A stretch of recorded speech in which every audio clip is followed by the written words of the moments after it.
Hello everybody, and thank you for joining me. This is Ciara from Ciara T Designs, and today I have these really fun blended happy anniversary cards to share with you guys. So let's jump right in. So I'm going to cut down my cardstock as always. I like to know what I'm working with, so it's just kind of the easiest way for me to do it. And I am going to give these a black mat. So I'm cutting the black mat down to be about an eighth of an inch smaller than the A2 size base, which is 4 1/4 by 5 1/2 when scored. And I'm going to cut the HammerMill panel down to be about 1/4 of an inch smaller, leaving me a nice thin border all the way around the card panels. And I am creating 2 of these. I chose to make these anniversary cards. You could easily make them birthday cards, anything like that, change up the sentiment. It's just that I needed some anniversary cards, so that's what I created. And you guys, please bear with me. I am recording in advance by quite a bit so that January is completely doable for me. So if I say anything that seems odd because of time frame, please keep in mind that I am, creating a fair amount in advance so that I can bring you guys daily videos. So yeah, just bear with me and try to, forgive me for any weird things that I might say. But yeah, so I decided to kind of use January as a fun month to experiment with different colors and different styles of card that I don't normally make. So I went in with 3 colors that I don't think I've ever put together, but I thought would be kind of fun. So I used Tattered Rose, Antique Linen, and Iced Spruce, and this is the Oxides. And I'm really sorry about the camera jiggle. I'm working on fixing my setup. It's just, I'm struggling a bit to find the best way to fix the problems that I have with the setup that I have. So it is going to get better, but I apologize for it in this moment. And I think it happens in another video I'm going to have up for you guys in a little bit. It's just because the camera's clipped to my desk. So the desk, it moves a little, especially when I ink blend. So I apologize for that. And I originally filmed these 2 ink blended panels separately, thinking, because normally I would do, I'd like do Tattered Rose on both and then Antique Linen on both. But I thought, like, these are really dry. I'll ink them, like the pads. I'll add ink to the pads, and then you guys can see the difference between blending with dry pads and then blending with, pads that have just been re-inked. But I realized after I blended that first panel that I didn't actually have the re-inkers for these 3 colors. So I was not able to re-ink them at all. I just had to keep kind of working with them. And you can kind of see it's not a struggle. It works, but I promise you, if I had the re-inkers, these colors would have gone down a lot quicker and smoother. The worst thing you can generally do while ink blending is ink blend with an ink pad that needs to be re-inked, like it's dry, because you're struggling to pick up color. And ink blending, as a general rule, is one of the lightest ways to put down color. So you're kind of fighting against one of the more difficult ways to lay down a good amount of color quickly, with the fact that it is a drier ink pad. So I was thinking, and you guys let me know if you're at all interested. My husband suggested the other day that maybe I do like 5 tips to better ink blending, that kind of a thing, because ink blending, as you know, if you've been with my channel for a minute, is my favorite technique. At least it's very, very high on my list. And so if you think that would be beneficial, please let me know, and I will do a video that's kind of like my top 5 tips for ink blending that maybe would help some people who are, struggling a bit for ink blending. And then I brought in, this is the Simon Says Stamp Beautiful Flower stamp set. This is one of my favorite large florals. I think it's so pretty with so much detail, and I just love it. And I thought it would be really fun for an anniversary card because it's not in your face necessarily, though it is flowers, but I don't think an anniversary is the wrong time to be giving flowers, so that's perfectly okay. But I love this stamp set. It's so open, it's beautiful with colors. It's just a beautiful stamp set that I have used many, many times.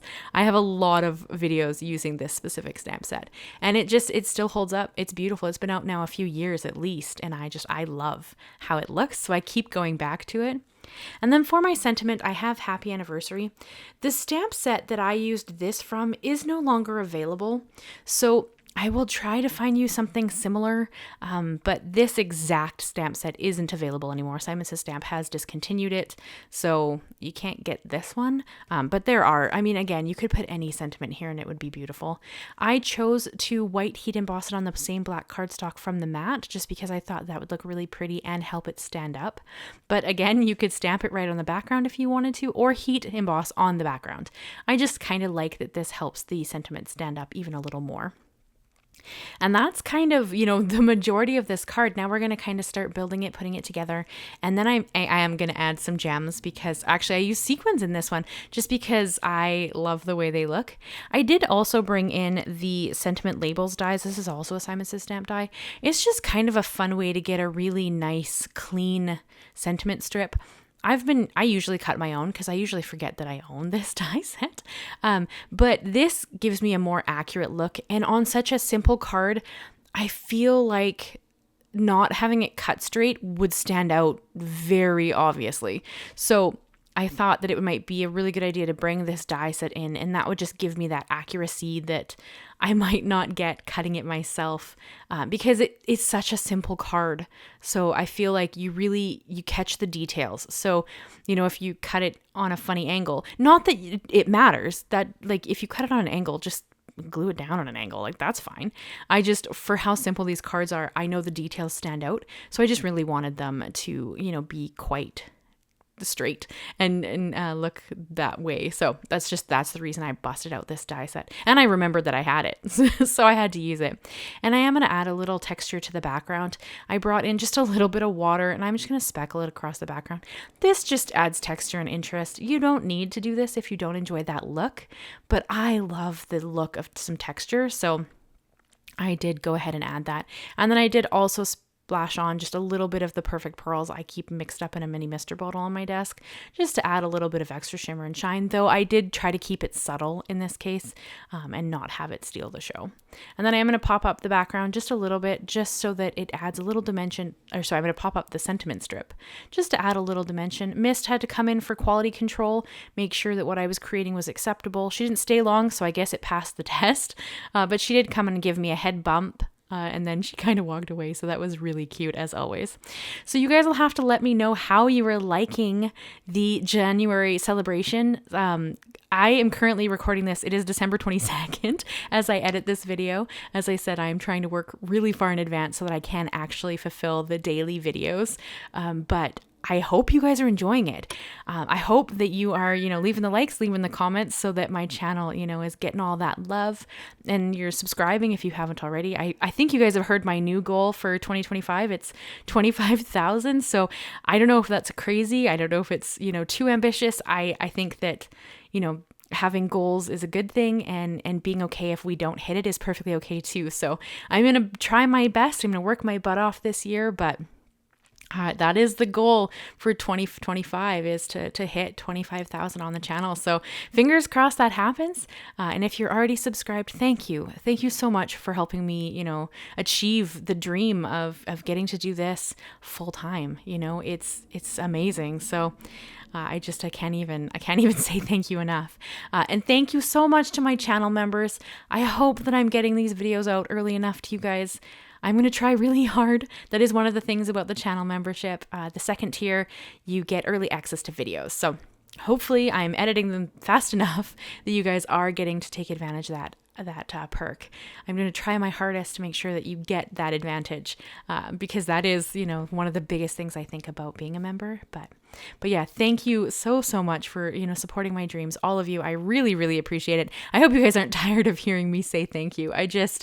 When I started the channel, I didn't imagine hitting numbers that would allow me to make it a job. I kind of expected I'd continue to work in healthcare for, until I retired, and then, I could continue making crafty stuff on the side for fun. So the idea that I might actually have the ability to make this a full-time job is just overwhelming and exciting and terrifying and so many things. So It is because of you guys that I am able to do that. And I really hope that you feel all the love and all the thanks as we do this celebration month, because it is for you. So thank you guys so much. So as you can see, I am layering it down. I'm going to use just my glue because I feel like the sentiment popped up is enough height for this card. I wanted something kind of simple. I tend to be a more is more style creator. That is just kind of how I roll. So because of that, I tend to throw everything in the kitchen sink at my cards. And I know that not everybody, wants to create that way. So I try to kind of have a bit of variation, a bit of, difference on the channel so that you can see different ways to do techniques. You don't need everything on a card. You can do something, that's just a fun background with a beautiful stamp and a sentiment, and that's enough. Now, because it's me, I did have to go in and add a little bit of bling just because I have so much of it in my stash, and because I love it, I have to add some. So I did go in and just add these beautiful sequins. These specific ones are no longer available. The company that made them, I believe, closed, which breaks my heart. It was a Canadian company. But I will link something very similar to these if you're interested. They are really pretty and they're great for subtle sparkle on a card. So they're not, not as vibrant as some of the gems or some of the pearls that I usually use. These are kind of my go-to when I want a little bit of shimmer and shine, but not so much that it steals the show. So they're kind of my go-to for that, although I'll have to go and find a new brand because I am getting a bit low on these ones. So hopefully. And I have been trying really hard to actually do the inside of the cards. Sometimes I forget, or I have no idea what to add to the inside, so I do nothing. But I have been trying really hard to remember and do something. So I used the stamp block that actually came with the Tim Holtz Floristry stamp set and used that to kind of stamp down the large stamp in the inside. It didn't quite take, so I ended up doing it twice because this block needs a little more pressure. And I just used the stamp or the blending tools to add color to the stamp. There's no rhyme or reason. It just gives you a really light look, which I wanted because, people would write in the card, right? Or in this case, I'm actually sending it to somebody, but you need to be able to write in the card. So it needs to be fairly subtle, but I just was trying to add just a little bit of something. So I've been playing with the different ideas of how to add just a little bit of something inside of the card bases. And I've been having a lot of fun with it. So hopefully I remember to continue as I get a bit busy here, but I think that they turned out pretty great. Very subtle. Hopefully you guys can see them on camera, but I think that it was pretty fun. So that is the card design I have for you guys today. I hope you enjoyed it. I hope you'll leave me a like, leave me a comment, and consider subscribing. As I said, I have a new goal for 2025 and I hope we can hit it. I'm going to do my best, and that does, depend on you guys wanting to hang out and support my content. So hopefully you enjoy my content enough to want to come back and watch more of what I've got going on. Thank you guys so much. I will let you go with this for now, and I guess I'll see you again tomorrow for something different. Thank you so much, guys. Bye-bye for now.